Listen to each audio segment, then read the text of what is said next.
Do you know what happened to Cesare Borgia? In 1503, he was the most feared man in all of Italy, a military commander, a duke, and Machiavelli's living example of the perfect prince. Yet by 1507, he was gone dead in a ditch, betrayed by the very allies he trusted most. No one ever warns you before they betray you. They smile, shake your hand, and wait patiently for the moment your guard drops. Welcome to the real world, a world where perception is deadlier than reality. Today, I'm going to show you what Machiavelli truly meant when he wrote The Prince. Not the watered-down, moralized version they teach in classrooms, but the raw, unfiltered blueprint that shaped the most powerful figures in history. By the end of this, you'll see every room differently, every glance, every silence, every handshake. And once you do, no one will ever blindside you again. Let me tell you a story about Michael. Harvard-educated, brilliant, ambitious. Everyone at his firm admired him. Then one day, during a team meeting, he admitted he was struggling with a project. He said, "I could really use some help." Just an honest moment. 2 months later, he was out of the company. The same colleague who once praised him had been whispering to the executives that Michael couldn't handle pressure. That's the world Machiavelli was talking about. You don't have to be broken for them to destroy you. You just have to look breakable. Machiavelli didn't survive because he was the strongest.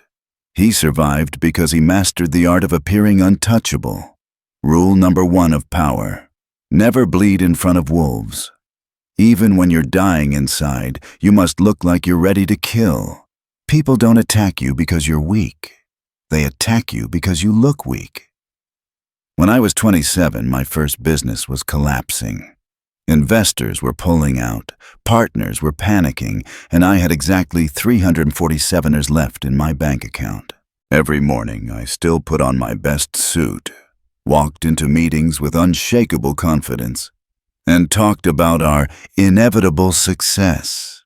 Months later, we survived. One of my investors told me something I'll never forget.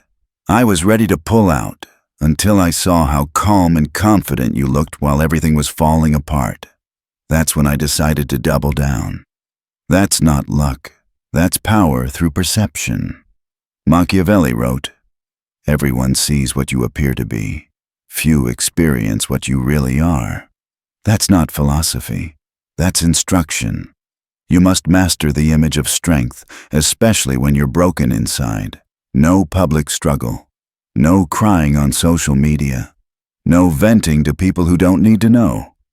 Suffer in silence, because every time you show weakness, someone is watching and calculating. Now, think about this. Who's the most powerful person in any room? It's rarely the one talking the most. When Stalin met with Churchill and Roosevelt during World War II, the Americans were unnerved by his silence. While Churchill performed speeches and Roosevelt charmed the room, Stalin simply sat there, quiet, observing. He spoke rarely, but when he did, everyone listened. And somehow, by the end of every conference, Stalin walked away with exactly what he wanted. Because silence is strategy. The more you talk, the more weapons you hand your enemies. When no one knows what you're thinking, they fear what you might do. Unpredictability is power. Think about your last argument. Who lost control first? The one who started defending, explaining, justifying. That person lost before they even finished speaking. Next time you're challenged, pause. Take 3 seconds before you respond. Lower your voice instead of raising it. Ask a question instead of giving an answer. Let silence hang. Watch the power shift instantly in your favor. Emotional people are easy to trap. They react. They justify. They regret. You must not. Strip emotion from decision-making. Replace, "How do I feel?" with, "What does this achieve?" Everyone loves to quote Machiavelli's line, It is better to be feared than loved, if you cannot be both. Few understand what it means. Julius Caesar was stabbed 23 times by men he called friends. But the knife that cut deepest was wielded by Brutus, his student, his confidant. Caesar's final words weren't about pain. They were about recognition. You too, my child. At that moment, Caesar understood what Machiavelli would later write. Loyalty is rarely pure. It is transactional. People are loyal not to you, but to their interests. And when your value drops, so does their loyalty. That's why your goal should never be love. It should be leverage. Because power protects you, not loyalty, not friendship, not kindness. Stop building emotional bonds, start building leverage. Leverage keeps people in line long after affection fades. If someone respects you only because they like you, they'll betray you the moment they stop liking you. But if they respect you because they need you, or because they fear the consequences of crossing you, they'll stay loyal, even if they secretly hate your guts. No one wants to admit this, but power, not goodness, is what makes people behave. So, how do you build leverage? First, make yourself indispensable. Be the one who can solve the problems no one else can. Second, control the resources others need: information, access, opportunities. Third, build a reputation that makes people hesitate before challenging you. And fourth, never reveal how much you need anyone. I learned this the hard way. A business partner once tried to push me out of my own company. While he was scheming, I was quietly building personal relationships with our 3 biggest clients. When he finally made his move, I didn't fight or argue. I simply told those clients I might start something new. Within 48 hours, he was the one being shown the door. I didn't threaten him. I didn't raise my voice. I just activated leverage. See, when you're betrayed, your first instinct is to react, to show them they hurt you, to strike back. But that's exactly what they want. They want to see you emotional, impulsive, off balance. In 1929, during the Chicago gang wars, 7 men from Bugs Moran's crew were executed by Al Capone's men, the St. Valentine's Day Massacre. The city was horrified. But Capone, he wasn't even there. He was relaxing in Florida, building his alibi. His revenge wasn't a reaction. It was a response, slow, calculated, devastating. That's what separates amateurs from strategists. Amateurs react. Strategists wait. Because once you start feeling, you stop thinking. Machiavelli understood this long before psychology gave it a name. He didn't romanticize revenge. He designed it.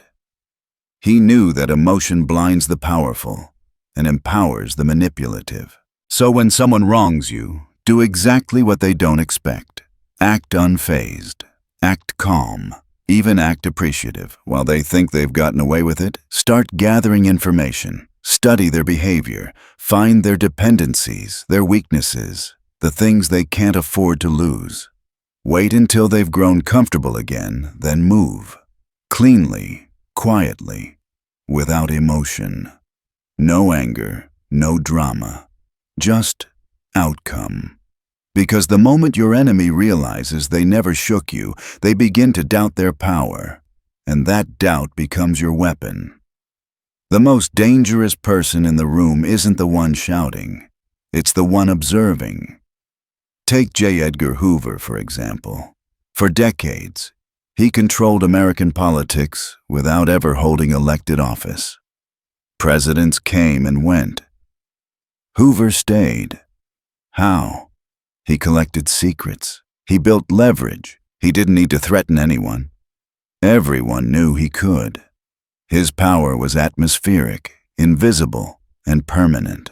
That's real power, not in the spotlight, but behind it. Because visibility invites envy, attention invites sabotage. But influence from the shadows? That's invincibility.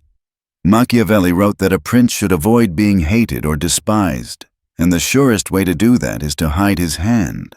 Never show how strong you are, let them wonder. Your strength should be suspected, whispered about, never confirmed.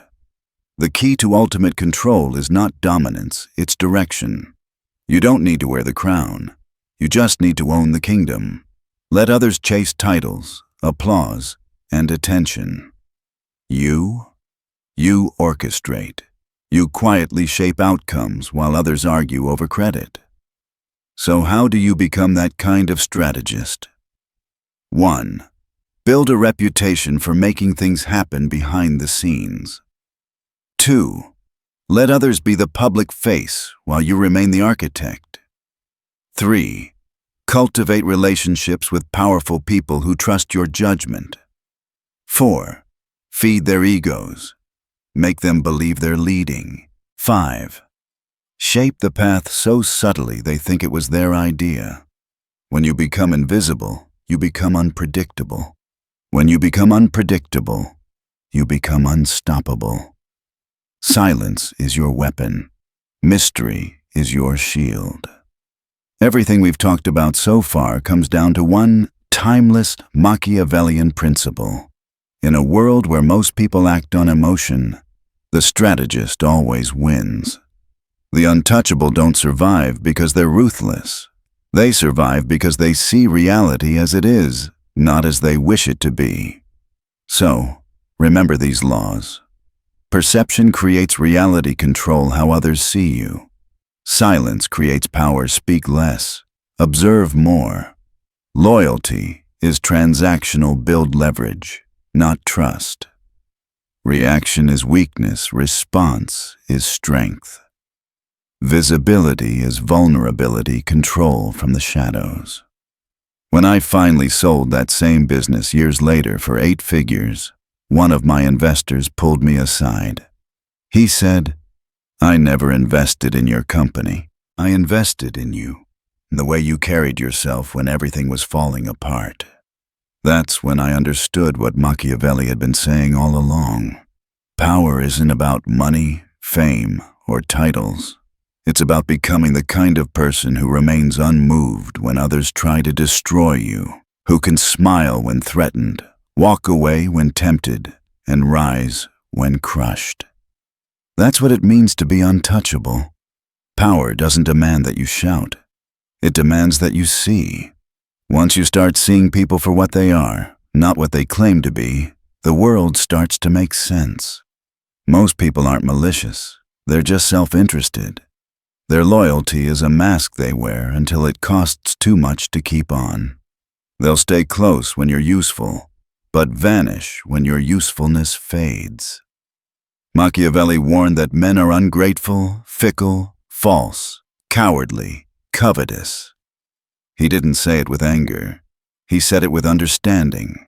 Because once you accept that truth, betrayal stops being shocking. It becomes predictable.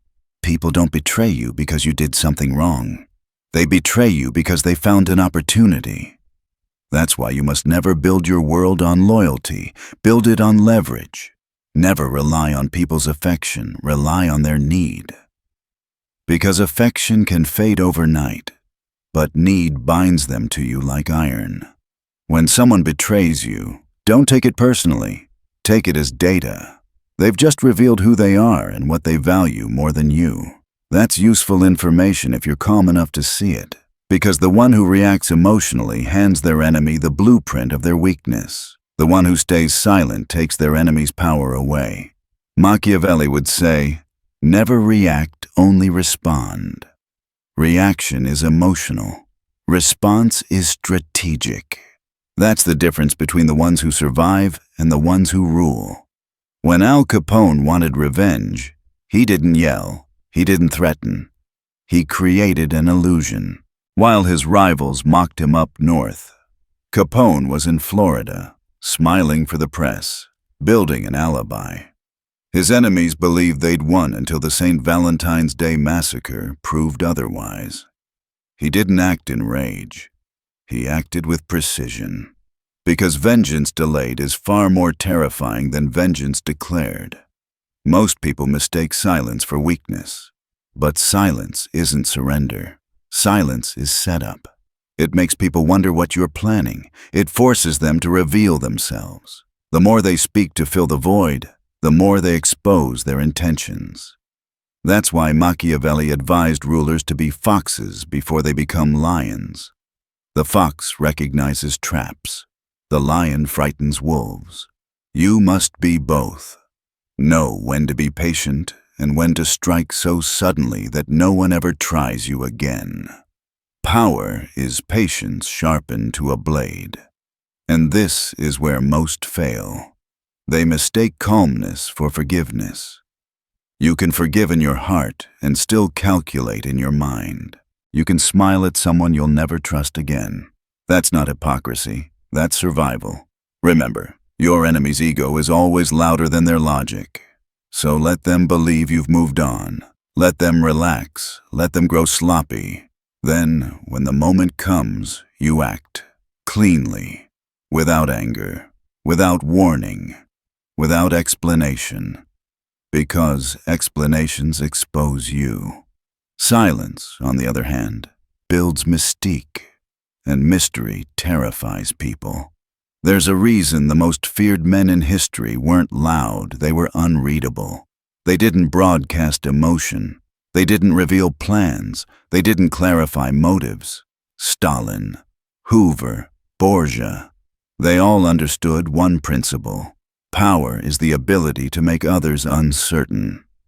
The moment people can predict you, they can control you.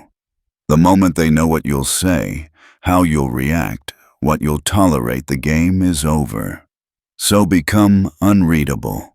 Be calm where others are loud. Be patient where others rush. Be indifferent where others beg.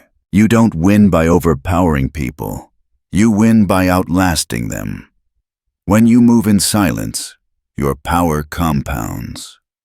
People begin to fear your reaction before you even speak.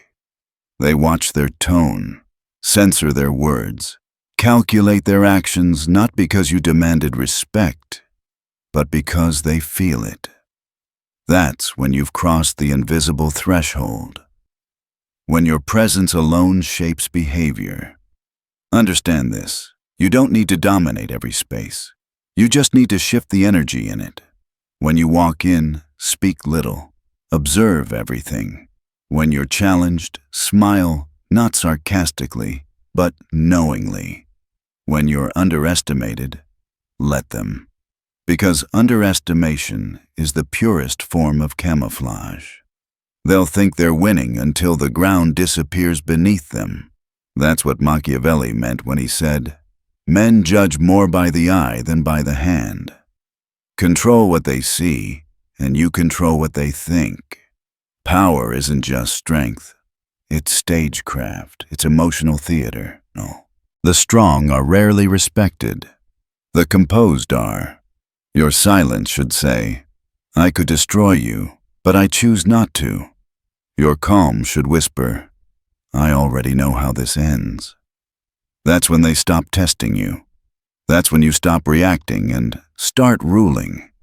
Because in the end, the world doesn't reward the loudest, the kindest, or the smartest. It rewards the ones who master their image, their emotions, and their timing. And once you learn that, you no longer chase power. You embody it. The highest form of power isn't in domination. It's in direction. You don't have to sit on the throne to rule the kingdom. You only need to control those who do. Machiavelli wrote, "The wise man should never be ashamed of seeming good, but he must always be prepared to act otherwise when necessity demands it." That's not cynicism. It's intelligence. Because power in its purest form doesn't shout. It whispers. The true rulers of history rarely held the titles. They held the influence, the invisible threads connecting every decision, every alliance, every fall from grace. That's what you must learn. Power that's visible is fragile. Power that's hidden endures. Look at J. Edgar Hoover. For decades, he controlled presidents without ever running for office. He didn't command armies or lead campaigns. He collected information, secrets, leverage, and through that leverage, he became untouchable. Everyone knew that crossing him was dangerous, but no one could ever prove why. His power was ambient, atmospheric, unseen, yet everywhere. That's how Machiavelli would operate today. Not as a celebrity, but as a ghost in the system. Not in front of cameras, but behind the scripts that cameras read from. Because in a world obsessed with attention, invisibility has become the ultimate weapon. The moment people can see your hand, they start preparing countermoves. The moment they understand your motives, they start building resistance. But when they can't read you, they can't stop you. So stop seeking credit. Credit makes you visible. Stop chasing applause. Applause exposes your position. Let others fight for spotlight and validation. You'll be the one arranging the light. Machiavelli would tell you, visibility invites envy. Attention invites sabotage. Control without credit is invincibility. Be the architect, not the actor. Let others wear the crown. You own the throne they're sitting on. Here's how you do it. 1. Build a reputation for making things happen quietly. Let people know you're effective, not because you say so, but because results follow your name. 2. Empower others publicly. Praise them, uplift them, make them believe they're in charge. The ego you feed becomes the leash you hold. 3. Move strategically through relationships, not announcements. A well-placed favor is more powerful than 100 speeches. 4. Control the narrative, never the noise. You don't need to argue to shape perception. Subtle cues, silence, and absence can do the same job. The person who controls interpretation controls reality. Because perception isn't just a mirror, it's a weapon. If you control what people think is true, you don't need to prove what actually is. Think about it. In every social circle, there's always someone who never raises their voice, never explains themselves. Yet somehow every decision bends slightly toward them. That's not coincidence. That's atmosphere. That's the quiet authority that Machiavelli called the power of suspicion. When people can't define you, they begin to orbit you. They overanalyze your words, your silences, your absences, and in doing so, they hand you power. You don't need to threaten anyone. You just need them to wonder what you might do. Uncertainty is more powerful than intimidation, because intimidation needs presence. Uncertainty survives even when you're gone. You can't fight what you can't predict. That's why Machiavelli said, "The prince must be both fox and lion." The lion's power ends when he leaves the room. The fox's power begins when he does. So cultivate that duality. Be polite, but unreadable. Be kind, but untouchable. Be calm, but never predictable. Let them underestimate you and let that underestimation be their undoing. Most people fear being misunderstood. You should fear being fully understood, because the moment people think they've figured you out, they stop respecting you. You become predictable, ordinary, safe. But the one they can't read, the one who speaks less, moves silently, and reappears when least expected, that's the one they never test twice. The most powerful people are not loved, nor feared they are suspected. They exist in that gray space between threat and myth. People whisper about them, not because of what they've done, but because no one knows the full story. That's the energy you cultivate when you step into the Machiavellian state. You don't chase validation. You shape perception. You don't seek to dominate. You guide from the shadows. You don't announce revenge. You wait until it becomes destiny. Because true power doesn't rise. It settles. It sits quietly in the center of the storm while everyone else screams for control. So remember, You're not here to be seen. You're here to be felt. You're not here to prove. You're here to influence. You're not here to react. You're here to design. The loud command attention. The silent command obedience. And when you finally master that, you'll stop chasing power altogether. Because you'll realize something Machiavelli knew long before the world did. Power isn't something you take. It's something you become. Power isn't a crown you wear. It's a frequency you emit. When you stop begging for respect, when you no longer explain, when silence becomes your language, people feel it. That's when the game changes. Machiavelli understood this better than anyone. He saw that true strength doesn't come from domination, but from composure, from the quiet, unnerving energy of someone who cannot be moved. The world expects reaction.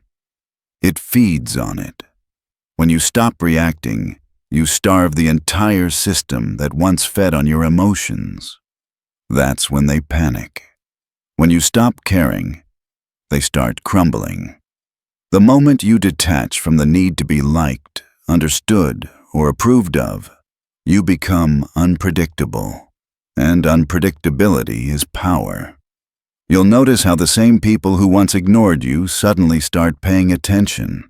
How those who used to test your patience begin to tread carefully, because they don't know who you've become anymore. And that uncertainty changes everything. There's a quiet transformation that happens when you stop explaining yourself. At first, people accuse you of arrogance. Then, they call you cold. Finally, they call you powerful, because your silence forces them to face themselves. You're no longer seeking validation. You've become the mirror, and the mirror terrifies people who live on illusion. Machiavelli would tell you that silence is not absence. It's a weapon of psychological warfare. When people can no longer predict your reaction, they begin to police their own behavior. You don't have to punish them. Their imagination will do it for you. Powerful men understand this. You don't need to respond to every insult. You don't need to correct every misconception. The truth doesn't need defense. It needs distance. Distance is where dignity lives. It's where your value multiplies. Stop thinking power comes from attention. It doesn't. It comes from control. Control over yourself first, your emotions, your reactions, your access. When you control yourself, you control the game, because people can only manipulate what they can touch. When you become emotionally untouchable, they lose all leverage. And that's what being untouchable truly means.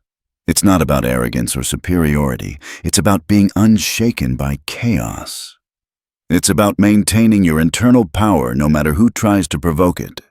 When you can stand in a storm and still look composed, you become something rare. Something people can't quite categorize.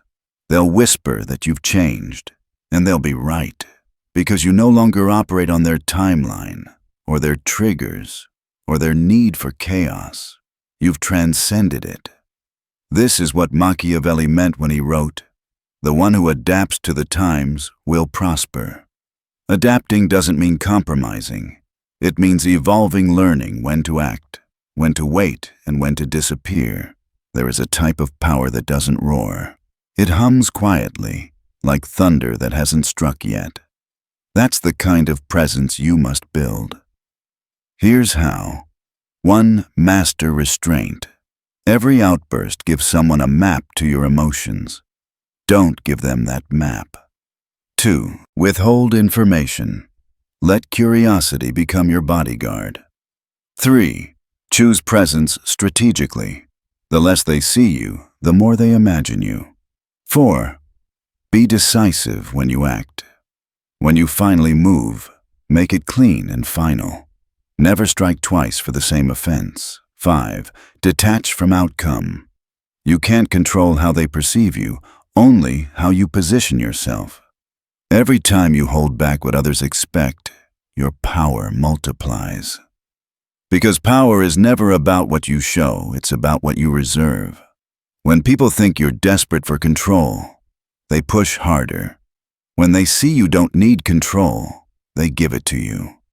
The best form of dominance is nonchalance, because nothing frightens manipulators more than indifference. They thrive on reaction. They die in silence. Remember, your calmness is confrontation. Your composure is resistance. Your silence is judgment. That's why emotional mastery is the final frontier of strength. When someone insults you and you don't flinch, they lose interest. When they provoke you and you don't move, they lose confidence. When they expect you to crumble and you rise with grace, they lose power. And that's how you win without fighting. But Machiavelli's final lesson goes even deeper. He said, "Men must either be caressed or destroyed." What he meant is simple half measures destroy respect. If you decide to forgive, do it completely. If you decide to act, act decisively. Never live in between. Inconsistency breeds weakness. Consistency builds legend. So, if you withdraw, stay withdrawn. If you set a boundary, never explain it twice. If you say nothing, let the silence finish the conversation. Because when your actions are absolute, your presence becomes mythic. That's what every powerful figure in history understood. They didn't need to constantly win battles.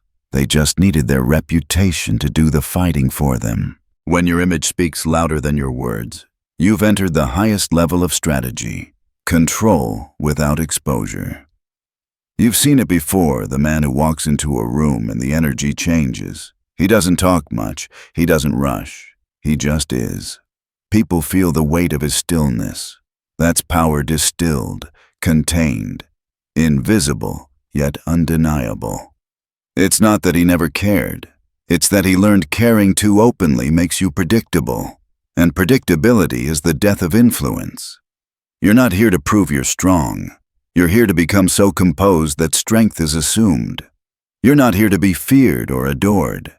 You're here to be understood without explanation. That's the Machiavellian state, the one where your silence commands, your detachment protects, and your mystery multiplies your value. When you master this, you'll stop chasing revenge, validation, or recognition. You'll realize that the world bends to those who remain unaffected, because nothing terrifies people more than the man who cannot be moved, not by insults, not by rejection, not by loss. And when you reach that point, you won't just survive betrayal. You'll thank it, because it showed you who you were before the mask fell off. Before you realized your power didn't come from others, but from your ability to walk away without flinching. That's the final transformation. Not to become cruel, not to become cynical, but to become untouchable. The one who can smile while being attacked, who can disappear when expected to fight, who can rise when everyone else falls apart. Because in the end, Machiavelli's lesson wasn't about conquering others. It was about mastering yourself so completely that no one and nothing can ever conquer you again. That's when the game ends. That's when power begins.